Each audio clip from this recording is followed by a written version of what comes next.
right, welcome to the very first Brian Entertainment Sports Talk. I'm Harper Lebel. This is my son Brian. We're going to talk to you a little bit today about some things that are going on here in the city of Atlanta. We're at a week before the Super Bowl, just a few days. The teams have rolled into town. It's Sunday evening right now. They got here earlier today, and some amazing things are going to be taking place. We're going to talk about a little bit of what's going on here in Atlanta for the Super Bowl. Brian, there's a lot of stuff, in particular from a technology standpoint, from the league itself, but we're probably going to have hundreds of thousands of people that are coming into Atlanta. What in particular sticks out for you? How many Patriots fans have already seen here? I know the There's LA been a few. fans, they got to make a little bit of a further trip, so they may not come out till later on in the week. Might take them a little longer, but there's already a lot of Patriots fans here in Atlanta. That hurts a little bit. That sucks a little bit, but there's a lot of them. You see them all over the place. Coming from Los Angeles, you got Ram fans. Now, the team has only been there for a couple of years. They got to reestablish themselves. Everybody in Los Angeles has become an SC or a UCLA fan, or they probably root for the Raiders or the Chargers. But coming out from the city of Los Angeles and representing in the way that I think either New Orleans or Kansas City, that's going to be a little bit of a challenge for the city of Los Angeles to bring the number of people here that normally you would expect for a Super Bowl. So you think they got to the Super Bowl too early? You think I'm not saying that. I gotta go a little bit further. Gotta suffer a little more. If there's one thing that can get you reconnected, it would be going to the Super Bowl. Absolutely. But I think you have a fan base out there that wasn't ready, especially this early, because when the Rams left St. Louis, they weren't great. You know, they had the Warner years, and then Mark Bolger was okay afterwards, but they weren't necessarily there yet. You know what I mean? It was a rough transition. Everything. They were the greatest show on turf. They were but real we're what? But then they struggled. We're two decades removed from that. Right. Yeah, and then Kurt Warner had his run in Arizona, and that probably hurt a little bit, especially having to play against him. You know, that didn't feel good. So I mean, they had to reestablish, but they got a young core to do it. I think McVay's the guy. They don't have their stadium yet. They don't have a stadium. But they're building one. They're building one. They're going to spend almost $2 billion on theirs. But here in Atlanta, we spend about 1.2, maybe 1.3. Little problem with the roof, little problem with the halo board, but we're going to get a chance to shine. You've already had a national championship here. The Falcons have been in for a while. Atlanta United won a championship here. This is going to be a really cool place for the rest of the world to see if they haven't noticed already. Well, I think they've noticed. I think we kind of forced them to notice. You know what I mean? With Mercedes-Benz and everything, the way it was, the way we put it together. And kind of, it's the first of its kind, the way it was built. You know what I mean? It was difficult, and they struggled, and they had all the stuff, the issues with the halo board, and the way it opened up because no one had ever done it before. Because it's a groundbreaking type process, and that's what we did. So everyone pays attention to that kind of stuff. What's going to be exciting for you, being an Atlanta native, and knowing that people are coming in, there's parties everywhere, there's a lot of folks that, the amount, and I know a little bit about this, Rick Shaw is a friend of mine who does the Georgia State broadcast, and Rick is going to be working with the NFL frequency team. There's so many radio stations, so many television and broadcasting from all over the world. There's a team that's devoted just to that. Frequency, the ability for you to take your technology and to be able to send it where you need to do so and not have it interfered by another group that's doing pretty much the same thing. But the massive amount of people that are here and stuff to do. It's been a little cold this week, but what are some of the things that you're looking forward to, the NFL experience being one of those? What in particular is exciting or something that you're looking forward to? Well, I mean, another thing, too, is downtown. People forget the College Football Hall of Fame's there. So the football experience doesn't have to end with that. But I think it all ties in together because Atlanta has typically been more, because, you know, you got Georgia and Georgia Tech, so it's more of a college town. So it kind of ties it all in together. And then when you have the Super Bowl here, I think it takes the best of both worlds and puts it together. I think a lot of fans haven't really seen the Atlanta experience because, you know, they're not going to come down here. Someone from LA is not just going to come down to Atlanta just to visit. You know, it's not necessarily a destination city. Like, LA is a destination city. You go on vacation there. Mm-hmm. So when the Super Bowl's there, people are like, okay, it's a vacation, but you got football going on also. With Atlanta, it's more of the city and how it works. And, you know, you go see the World of Coke and the aquarium, and it all ties in together more so, but it's less a vacation and it's more how the city works and how it all ties together, and then how the football aspect ties together with it. And I think it's just going to come together in that sense for people that are out of town. Because for us, I mean, it's just, you know, it's cool to have the Super Bowl here, but it's going to come and go. Well, the revenue from that, hundreds of millions of dollars. We've had a tax on our local hotels for years in order to help pay for the Benz, the stadium, but some other things that are going on as well. You've got traffic issues that people need to be concerned about. Bring a jacket wherever you're coming from because it's been a little bit colder than what, I won't say normal, but the last Super Bowl that we had here, the one where the Titans and the Rams played, it was chilly enough throughout the course of the week that was a problem. Well, just recently in the 70s. That's perfect LA weather. People from LA would have loved that. They're ready for that. But yeah, it's gonna be cold now, and it's that's part of it because typically, you think of San Diego is more of a Super Bowl city. You know what I mean? Because it's warm. Miami, Arizona, New Miami. Orleans, Yeah. Because typically it's warm. You got beaches. You got people that sit having dinner on the beach in February about to enjoy a football game, which is kind of weird. But you don't necessarily have that, so it's more of the nightlife in Atlanta it's still good. People still enjoy it. So that'll be cool to get to go see some of the bars and get to see some of the stuff up there, and you got people, hanging out. But I don't know if we're going to see as much of the Atlanta crowd because they know how busy it's going to be. Yeah, there'll be a few that want to go, maybe even early in the week, Monday, Tuesday, Wednesday, and then by the time that most of the folks that are coming in, the visitors from out of town, the Atlantans, the locals, will have at least seen some of the things, the NFL experience or some of the other things that are taking place, and they won't be on the streets in the same way. But the experience itself, some of the parties, the website that you can go to, Super Bowl 53 Experience, I think is what it's called. You can go on a local, just Google or Bing any one of the sites. There'll be plenty for you to do if you're coming into town. If you're not coming into town, you're going to get to see for a couple of days a few things that will be featured. The network, all of the networks are going to have something from Atlanta here. But why they're here, the importance of what this whole thing about, it's the game itself. So we're going to talk about some of the keys to the game, some things, if you are not really a big football fan, and maybe if you are, things that we consider to be important, something to watch for. You can talk to your friends about it either at work while preparing for the game or whether it be at a party while you're getting ready to enjoy it. But in particular, you got the Rams. Los Angeles is a young club. Yeah. I think last year when they made the playoffs, they excited everybody, including themselves. I think they met and exceeded some of the expectations. This year, they walked away with the division. Talk about a couple of things that the Rams do well and that the Patriots need to worry about. Well, I think the first thing is Aaron Donald. Dude has an argument not just for Defensive Player of the Year, but he could be MVP of the league. He's been that good.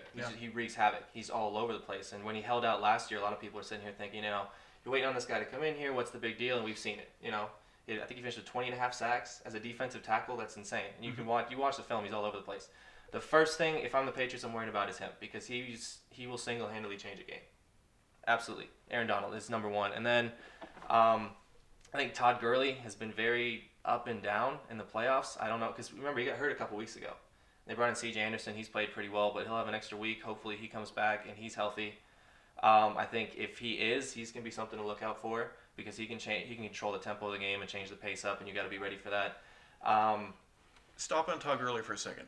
Last year when the Falcons played in Los Angeles, he dropped a couple of passes. He had a few things that I thought he looked nervous. Maybe he wasn't. I'm not sure exactly. Yeah. This year he hasn't exactly, had a terrific statistical postseason. Yeah. Well, his ability versus what he's actually done, I think he's fallen short a little bit.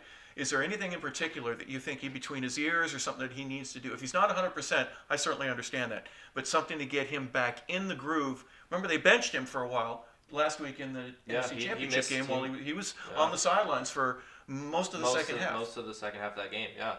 I think it's a lot more... I would say it's something mental, especially in the playoffs, because you can play that off and you can say, "Oh, it's not a big deal," but it just, especially now that this is Super Bowl, this is it. You know what I mean? This is what you work for.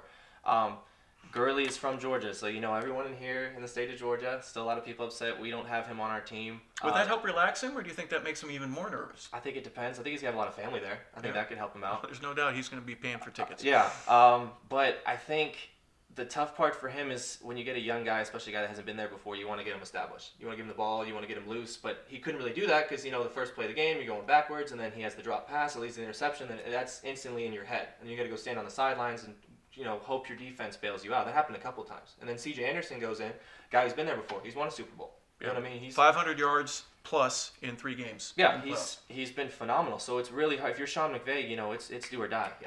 I know Gurley's your guy, but you got to go score. You know what I mean? The defense held up. That game should have been 14-0, and it was 6-0 after 2 Saints possessions. They start inside the 20-yard line because Gurley ball bounces right off his hands. It's intercepted.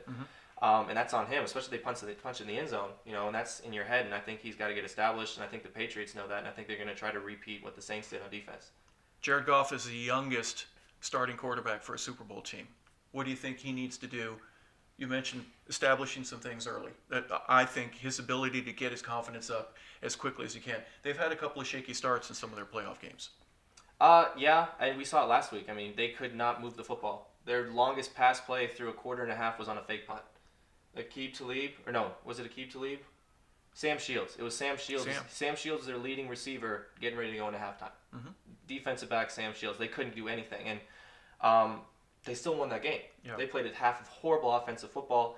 Goff leads a really good drive. He gets a nice pass to Brandon Cooks. They punch it in, something like that. It may not even be something that he has to do. Like I said, if they get Gurley going, if they give him some carries, and then you get play action going, and then Goff gets in rhythm, and then, there you go. Boom. You forget it's a Super Bowl, and it's just the second quarter against the Patriots. Something like that. Joe Buck and Troy Aikman did mention on numerous occasions in the first half how inefficient the Rams were. 12 yards was the biggest play that they had in the air. Then it went to 13 and 17. They didn't get challenged in the way I thought they would. Offensively, I thought they would really try to go deep a little bit more against the Saints, but that didn't seem to be open. We mentioned the youngest quarterback. What about the youngest coach there? Sean McVay just turned 33 a couple of days ago. Happy birthday. Here you are, and you got to go against Bill Belichick. Talk a little bit about what you think from his perspective. He does have Wade Phillips on his side. That's a big plus to have, and the rest of the staff. I love the way he does some things offensively. He moves people around. He exposes the defense. But what in particular do you think does he need to do in order to be able to help the Rams win? Well, first, it's a homecoming for him, too. So he'll have welcome back to Georgia, by the way. So state champion and player of the year. It's a homecoming for him, too. He's a new age coach. He's the epitome, if you were going to talk about like the new age of football. The spread them out, 5 wide receivers, the new era, I guess you could call it. He's the guy. He's got a lot of tricks up his sleeve. He's very good at putting plays together. He made a lot of really good adjustments last week against the Saints. He had to, and he did a good job. Under fire, 32 years old, on the road to go to the Super Bowl, and they made plays and they got it done. That fake punt call, that was, that's gutsy. That's a gutsy call. Yeah. Also, think about it too. You sit Goff. I'm sorry, you didn't sit Goff. You sit Gurley. You put him down. Yeah. And you let C.J. Anderson do it, just like that. That takes some guts as well. Your best player, one of the potential MVPs of the league, and you want to sit him down because he wasn't doing anything that was helping you at that time. Yeah, he wasn't. I think his ability to be able to look, we got a bottom line. That's exactly what Belichick would do. Yeah, that's very Bill Belichick-esque. Because you could sit there, you can question sometimes. Sony Michel, he had 118 yards on the ground, and the last drive, Rex Burkhead's in the game. You know what I mean? Yeah. And James he's White's scoring touchdowns. And he's scoring touchdowns. And it's just you take the ball out of Brady's hands in certain situations where you would think, you got Tom Brady, but you can run the football. That's Belichick-esque what he did, and it's an epitome of, I think, where he is as a coach already, because he's been a head coach 2 years now, 3 years now. This is his third season. As a head coach. Yeah, as a head coach, this is his third season, and he's already doing things like that, and he's making adjustments like that. He's in the Super Bowl. Not very many coaches can say that. Whether they can maintain or not, let's see. But I think he's gonna have some tricks up his sleeve. I would not be surprised if you see some stuff to try to knock Belichick off, because if the Patriots get going and if they start playing their game, it's real tough to beat against the Chiefs. You know what I mean? The Chiefs had a furious fourth quarter and they still couldn't quite get it done. I think that's going to be first and foremost what he's going to try to do, is not because the Patriots are going to try to do the same thing. Hope they come out with their pregame jitters, and McVay's got to keep his guys under control, because Patriots have more than half their roster that's been here, easily more than half their roster that's been here. And there's one guy, I think Aqib Talib, is he the only guy for the Rams who's been here? The only that I know of. Yeah, he's the only one. He's the only one that's been here. So I'm not saying others don't, but he's right off the top of my head. No, it'd be Aqib Talib. Yeah, and that's experience, because you got a lot of guys that they don't know what to expect. They're not going to know what's going on and what's happening and how to feel until they actually walk out of the tunnel. And they got Tom Brady, who's been doing it 8-9 times now. Yeah. Well, the coaching staff in New England. We'll get to this in a second. One thing I was going to mention, I've noticed this: the jet motion from the wide receivers when they go, whether it be Cooks, whether it be Robert Woods, the guys that are on the outside, they're going to, at almost the snap of the ball, they're going to be as close to Jared Goff as possible. There could be a handoff there. There may not be, probably 98% of the time. They'll get one or two, and they'll run a jet sweep to one side or the other. But watch what that does. It forces the defense very early to show whether or not you're man or whether you're going zone. And your ability to put some pressure, not only on the cornerback if you're in man. to finish the play anyways, but it wears you out having to sprint and do some of that motion. So later on in the game, there might be some deep passes that the Rams try just because they know that there may be some guys on the Patriots that are a little gassed by the end of the third quarter or so. Speaking of the Patriots, you mentioned Belichick a little bit earlier and his coaching staff. Is there anybody that would be more comfortable in this situation than what Bill Belichick is? He's been there. This will be his 9th Super Bowl. Are you kidding me? The staff has been around him, many of whom have left. We understand that. He's got his own coaching tree. But his ability to get the people that are with him to do it his way, the Patriot way, and the efficiency and the lack of drop-off, that's the thing that most impresses me, is that even though you may lose the countless number of coaches that have gone on, Matt Patricia, for example, last year, and the defense is still good enough this year to pick up the pace and get them where they need to be. And the offense, by the way, they were either leading the league or number 2 in rushing, in passing, in scoring. It's unbelievable. Well, they do it every year.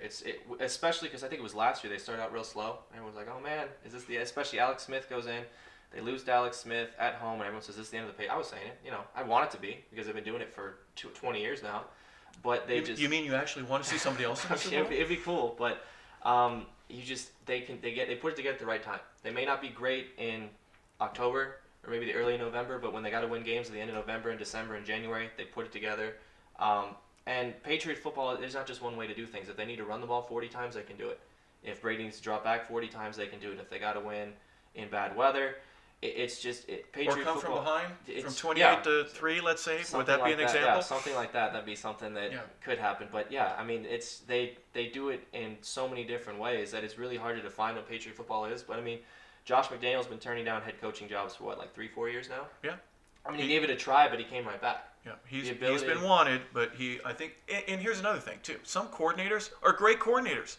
They may not be a great head coach, right. And he may be the best coordinator that the league has ever had a chance to know. He's certainly, especially when you count the rings that he's got, the amount of diamonds that he has on his fingers. Are you kidding me? 9 rings, unbelievable. Yeah, but.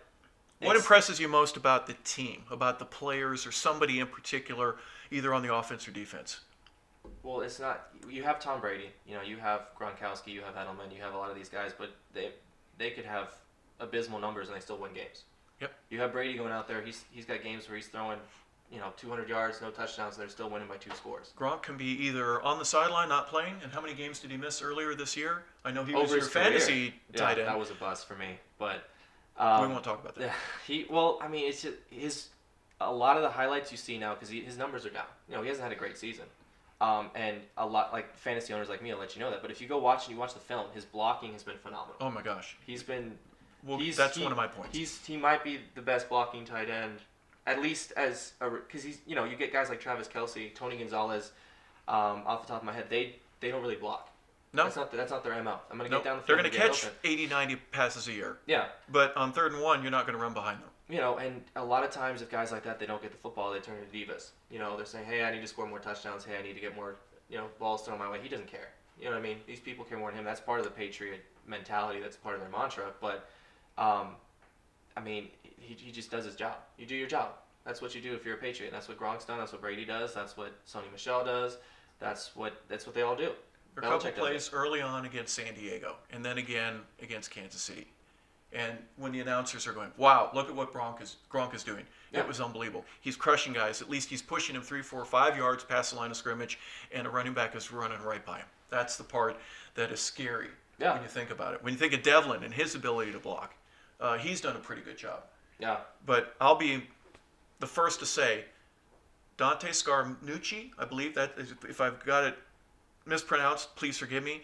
The offensive line coach who's been in the league for over 40 years and 33 years with the Patriots, done a fantastic job. Fantastic. Nobody's touched Brady.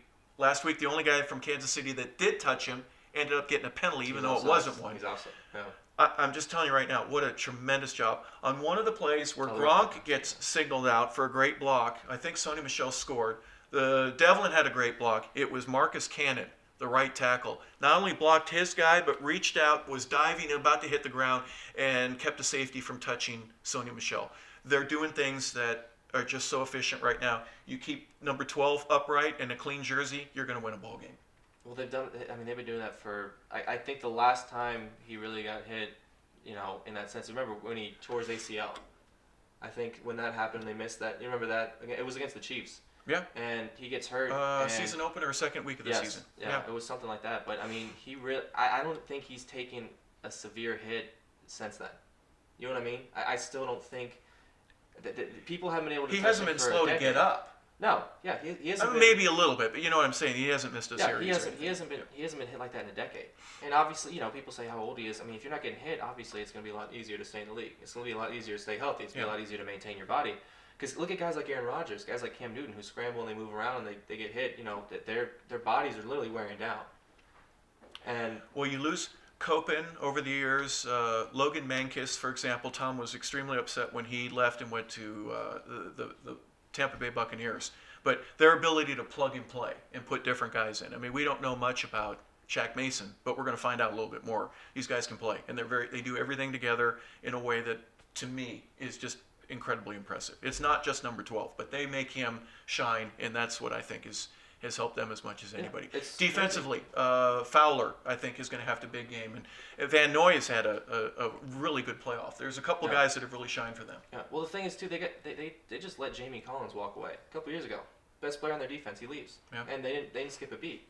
Another thing, being able to plug guys in like that, they don't skip a beat. And it really, I mean, you can talk about injuries, you can talk about guys moving out, because the Falcons had issues. We lost 2 of our offensive linemen, and our whole season just went down the drain. Couldn't run the ball, couldn't protect the quarterback, couldn't do anything like that. The Patriots, they lose guys, they just plug different guys in. And I don't know if you can say just the season, or you can say just like the system they're in. Yeah. But I mean, it's the same thing on defense, because you mentioned defense. Same thing on defense as on offense. It's guys come in and make plays. Remember Malcolm Butler was the hero, Super Bowl hero a couple years ago. Didn't even play last year. Was late to a meeting in the offseason. Not even And anyone. from there on out, Not it even was on the kind of team. like, we're going to move on without you if you're not going to make a commitment. And they didn't skip a beat. Yeah. And they don't skip a beat, and it's crazy to think about. They have 5 losses, all on the road this year. They were 8-0 at home. And now, even today, again, Sunday, at their meeting at the stadium before they got on the buses to head down to Atlanta, we're still here. Tom's going, They're still here. They're still here. You got to watch out for us. Yes, I'm 41 years old, and yes, Bill's been doing this for longer than anybody, but I think the 2.5 points, I think that's actually kind of light. I just think that their ability as a team, you got to fight the whole pack of wolves. You're not just going to pick on 1 or 2. If Aaron Donald gets in and touches Brady and kind of messes some things up early in the ball game, do you think that the Rams have much of a shot? The way their defense backs up, they play kind of a zone. I'm not sure if there's Ndamukong Suh is amazing, but we haven't seen much of him except for just a little bit there in the Saints game. He showed some signs and flashes of brilliance that I thought was long overdue. Yeah, it was this lacking. season. It was lacking all season. I think their only chance of winning for the Rams is Aaron Donald's gonna have to play a really big game, because I don't think there's anybody on the planet that, when healthy or whatever, it doesn't really matter. I don't think there's anyone on the planet that can cover Gronk one-on-one. And if you give Brady time in zone, he's going to pick you apart. They're going to play his own defense predominantly. And if they don't, there's no one that can cover Gronk. So I think Aaron Donald's going to have to. But I mean, we mentioned Gronk's ability to block. I mean, he could stay in and help out. James Devlin, the running backs, the way they can kind of offset that, you go different screens, because if the Rams start coming upfield too quickly, then you get right in behind them. And the Patriots love to dink and dunk. They love to throw the ball to running backs. I think it was, Burke. If you look at the receptions that Michelle, Burkhead, and James White all have this season, it's ridiculous. They're borderline, number 2, number 3 wide receiver numbers on different teams. And that's something that they might try to do offset. But I think Aaron Donald's going to have a Grady Jarrett-like Super Bowl with 2 or 3 sacks and just be all over the place if they want to win. There are a lot of prop bets that are out there. One of them is how many times you think Tony Romo is going to be able to predict whatever the play is going to be and then actually get it right. I think it was 12 out of 18. I could be wrong with that. It might have been 15 out of 18. You like having Tony Romo in there telling us what's going to happen before he actually does it? You're giving him an extra week to prepare. This is a bye week for Tony Romo too. Think about it. He gets to watch the film on both these teams for an extra week. So I can see more than that. Stick it here to Atlanta. Remember Dan Quinn, when he was the defensive coordinator with the Seattle Seahawks, he took the first week you put in the game plan, right? So everybody knows exactly what they're doing, and then they travel to the city.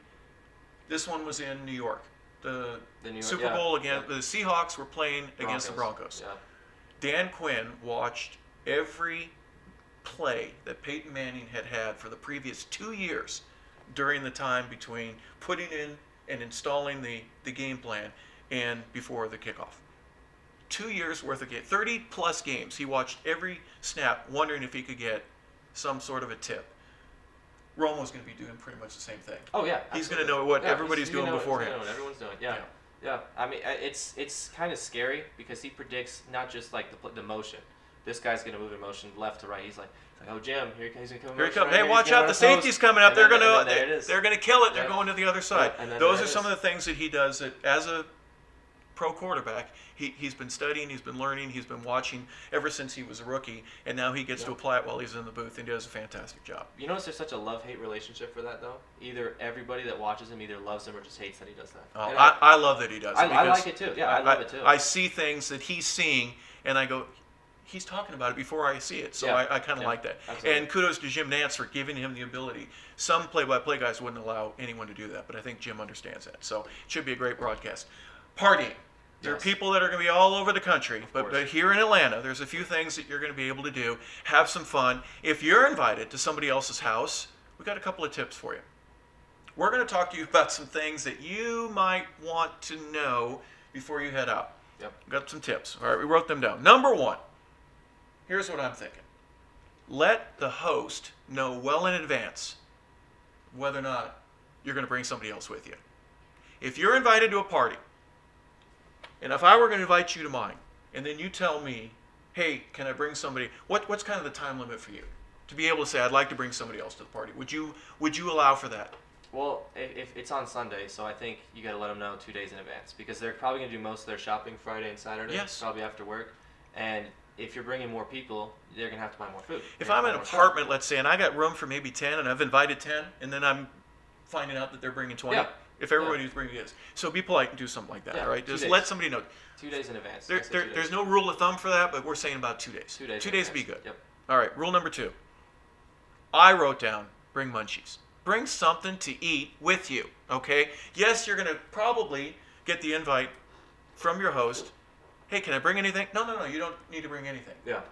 Well, yeah, that's what they're going to say, but you should bring something, at right? least something to drink, some sort of snack, something. You got to bring something. Don't bring napkins. Don't be the napkins guy. You don't want to bring napkins. Don't bring the napkins, but you got to. You don't bring paper towels either. Yeah, you got to bring something. And the plastic forks. You don't want to do anything like that. You want to be the cool dude, all right? So bring something that's really cool that you may not think that there's going to be a bag of chips there or something like that. If you know in advance what your host's favorite beverage is, you may want to bring a couple of those along with you. That'd be a good idea as well. That's smart. Always smart. I think it's smart. You always want to get invited back, and we'll talk about that in a little bit. All right, rule number 3. Don't be that guy. Everybody knows there's a party where somebody is that guy. Yes. You don't want to be that guy. There's different that guys, but yeah, you don't want to be that guy. If you've got a weird laugh, know it before you go to the party, and don't have the weird laugh when something goes on. Do you practice like your generic, funny commercial, whatever kind of laugh?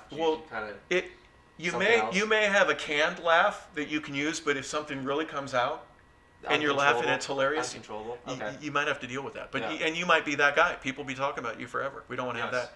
Don't be the guy that goes to the bathroom and everybody else says, "Oh my gosh, somebody really went to the bathroom." Go to the bathroom before you get there. You'd want to take care of that before. Go before you get there. Yeah. Personal hygiene is really important, guys.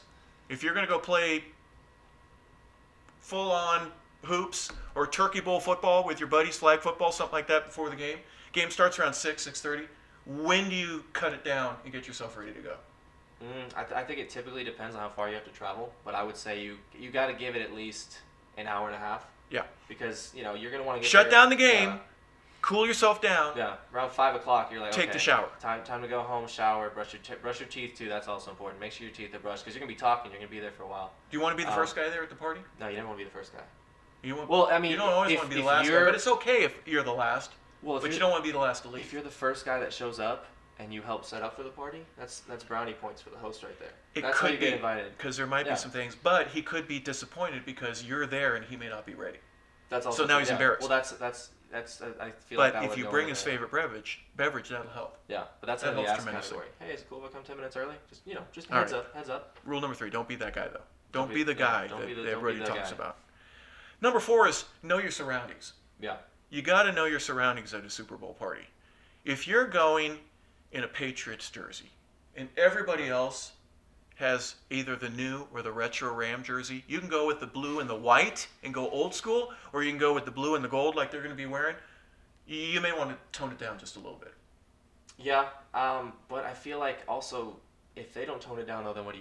You're just kind of stuck there. Yeah, but if you're screaming and yelling and nobody else is, you're that guy. Yeah. So that goes back to the true. previous That rule. is You true. don't want to be that. But know your surroundings. Celebrate. Don't scream and have a fantastic time when there's a guy around there that you may not know this, but he may have lost a tremendous amount of money betting. He may have bet the under on Jim Nantz. We don't know. We're trying to figure this stuff out, and we're trying to help you. Okay, but know your surroundings, all right? Be cool and all that, but don't be screaming and jumping around because then you become that guy. Yes. You don't want to be that guy. You want to be the guy that's cool. Yes, absolutely. All right, so know your surroundings. Help the host. Real important. Help the host. And what that may mean is, even though you're told not to, you may want to do some dishes or take out the trash. Something, yeah, anything, honestly. Just gather up some cups. I don't know, would it put coasters out? Something, yeah. Whatever you can do, just ask. It doesn't hurt to ask. At a minimum, you want to clean up after yourself. 100%, yeah. At least you take care of your stuff. If they say you can't do anything, you can throw your trash away. You absolutely can. You take your stuff. Yeah. Go to the party, have a great time. Bring a beverage or some munchies or something like that. Whatever it is, but clean up after you're done. All right, or at least do that because you want to be invited back. All right, and just say thank you. Right? That's Barney. Right? Purple dinosaurs. Just say thank you, please, and thank you. It gets you invited back. That's the big thing. We want you to be invited back. We don't want you to leave the party, and then when you leave, everybody else is still there. Goes, who's that guy? Man, jeez. Who's that guy? Yeah. Yeah. We don't want to be that guy. Don't be that guy. It's hard. It's hard to find a good group to watch a Super Bowl with. A group of friends that you don't want to get kicked out. You want to be able to come back and enjoy it again. So yeah, absolutely. You want to be invited back to the next one. Yes. Yeah. Or subsequent parties. They don't always have to be Super Bowl parties. Yeah, NBA Finals parties, 4th of July parties. This works for everything. Barbecues, absolutely. Yes. They're not going to invite you back if you're that guy. Don't be that guy. So be cool. Yep. All right. Hope you enjoyed the show. We had fun doing it. Yeah. Brian Entertainment Sports Talk. Hope you enjoyed that and have a great day. Yeah. Appreciate it.